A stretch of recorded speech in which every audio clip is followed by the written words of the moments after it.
Friday the 13th, and there's nothing spooky to talk about. Let's talk.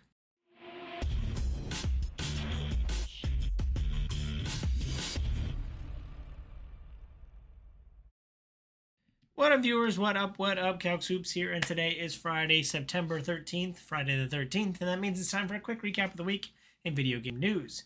First big thing that happened this week is after, I think, a couple weeks of rumors and speculation, the PS5 Pro has officially been announced, and it's coming later this year. The price tag caught a lot of people by surprise, as that it will be $699. It will have no disk drive, and according to the video, which I'll have a link down below, it's very much focused on up-resing, a lot of games nowadays you have to pick whether or not you want it to run in fidelity mode to make it look the prettiest, or performance mode to give you the most frames per second. And it seems like the PS5 Pro is trying to bridge that gap so that you can run 4K games at 60 frames per second, something that the PS5 has previously had problems with, depending on whether it's a first-party studio or how graphically intensive it is. The video made a big effort about like Ratchet and Clank, which I didn't think was too graphically intensive, but they used it a lot as an example. But yeah, it sounds like they're trying to get 4K games to be playable at 60 frames per second. So the thing that caught my eye was the no disk drive. That's actually kind of led to a lot of people buying the disk drive attachment, the Sony official like disk drive attachment.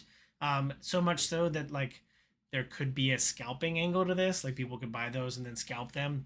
I, for one, have a PlayStation 5 with a disk drive, just in case I get a disc and I have to plug it in, like I did with Space Marine. I believe Space Marine 2 is in my disk drive right now. So yeah, that I know that we're slowly approaching the future where probably everything is digital, but yeah, I find it interesting to take that step and not have a disk drive. I bet they get some backlash, and they could probably charge $750 and give us a disk drive, but maybe that's not what they want to do. So, and the $700 price point is quite heavy. I think that's the most expensive any like console has been when it came out. I saw a couple like articles about like based on inflation, like the PS3 was somewhere around $700 in the yesteryear's dollars, but yeah, it's pretty expensive. You can I think GameStop has already started their like trade up system, so you can trade in your PS5 for a PS5 Pro and you'll get $350 worth of value, or you'll be able to buy it for $349. So yeah, I probably, the lack of a disk drive means that I probably won't be upgrading, but I'm very curious if you will. So leave a comment down below what you think of the PS5 Pro. Speaking of PlayStation, Astro, there's no better way. The main reason you're probably playing an Astro game is for all the cameos, and I saw a video this week that just kind of showed all 169 of the different characters that you can get to look like or Astrobot as those different characters. Yeah, 169 of them. Nice. So yeah, I just thought it was a pretty cool. I've been talking about Astrobot a lot lately. It's pretty cool. I always enjoyed just seeing what different characters that little robot can turn into. So yeah, it was pretty cool to see those. Overwatch 2 is doing something that feels a little bit desperate, but in celebrating the 20th anniversary of World of Warcraft, they're bringing Warcraft skins, another Blizzard IP, to Overwatch 2. I know Overwatch has probably had its share of problems for the last couple years now, and this feels a little bit desperate, kind of going back to their favorite IP to bring in skins for their somewhat failing IP. But yeah, there'll be an Arthas skin for Reinhardt. There'll be a Sylvanas skin for Widowmaker. Torbrand will be Mirrodin, or whoever the Dwarf King was, and there will be a like orc. I don't know if it's supposed to be Thrall, but for the robotic healer guy. I didn't play very much Overwatch, so I don't have all the character names memorized. But there'll be 4 skins celebrating World of Warcraft's 20th anniversary. Man, my back hurts just saying that. Coming to Overwatch 2. So it's pretty cool. I like the trailer, kind of doing the classic like Disney ride thing where you look one way and you turn and you go down a hill and all that kind of stuff. So, but overall, I think this kind of it reeks of a little bit of desperation. Like I said, trying to bring a successful IP to a failing one. Microsoft had some pretty big news this week. They have laid off 650 employees, so they've joined again these ranks of game studios that have had really mass layoffs. Um, this did not result. Phil Spencer's already come out and said this did not result in any studio closures or any canceled games that we know of. Um, and I've seen articles talking about how this affects kind of like a lot of the mobile side for games like Call of Duty Mobile, that they didn't actually hit the numbers that they wanted for that, and Warcraft Rumble, a game I actually do play pretty regularly on my phone. It seems like layoffs hit those teams pretty bigly, but didn't result in any closed studios or canceled games. So their slate's just been, the slate is going to stay intact. They're just tightening the belts. I bet this has something to do with like consolidation of parties and Microsoft being the overhead. There's a lot of things that you have overlap when you do these kind of big acquisitions. So it's probably affecting the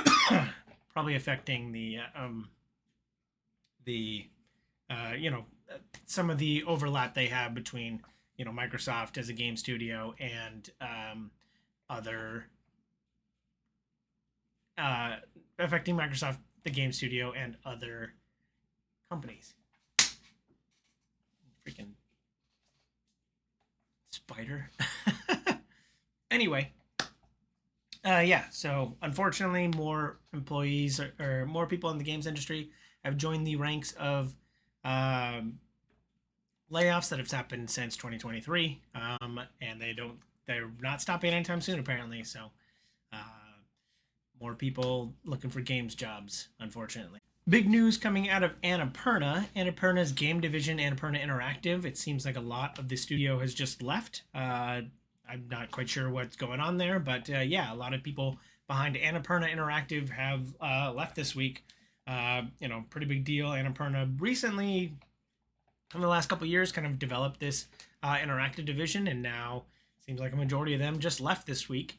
A lot of people called into question. There was a recent news that I think even I talked about how Remedy was brought on board, and they were going to do like an Alan Wake TV show, and Control 2 was going to be done through them. Apparently, that deal was filed with Annapurna Pictures, the main kind of movie studio, and will not be affected by the interactive team leaving. So, we still can expect Control 2 coming out sometime soon, and Remedy's kind of other partnership deals still going through with Annapurna. So, no concerns on the Remedy side of things coming out of Annapurna. Bungie's recent Ace of Spades Nerf gun for Destiny 2. The Ace of Spades is probably one of the more notable and known pieces of gear that you can get in Destiny 2, being a major revolver. And the Nerd Gun was announced and kind of shown pictures of this week, and it looks a little bit too close to some fan art that was made over a decade ago. So that was called out this week, and it seems like Bungie, and I don't think this is the first time they've been kind of called out for like borrowing a piece of fan art or something like that and using it on a product they sell. So a little funny stuff, a little too close. Probably, I'm not a lawyer, but a little too close for comfort, and something that was called out this week. So Bungie in a little bit of hot water, and like I said, I don't think this is the first time. I don't remember what the previous time was, but I know that I feel like this is something that has happened before. So interesting to see. Interesting to see that. You can. I'll have a link down below. You can kind of check the pictures yourself and see.